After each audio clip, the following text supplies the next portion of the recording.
எல்லா பெண்களுக்கும் ஆசை உண்டு, முடி நீளமாக வளர வேண்டும் என்று. ஆனால் வளர்வது இல்லை.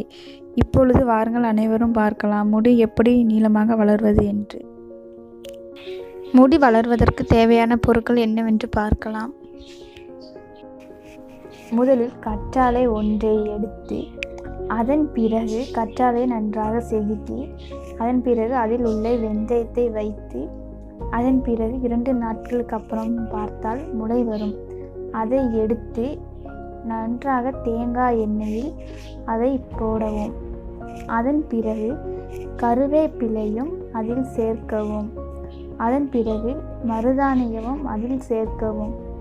அதன் பிறகு செம்பருத்தி பூவையும் சேர்க்கவும். இதை நன்றாக சூடாக்கும் பொழுது சிவப்பு நிறத்தில் எண்ணெய் ஒன்று வரும். அதை நன்றாக வடிகட்டி அதை ஒரு பாட்டிலில் ஊற்றி வைக்க வேண்டும்.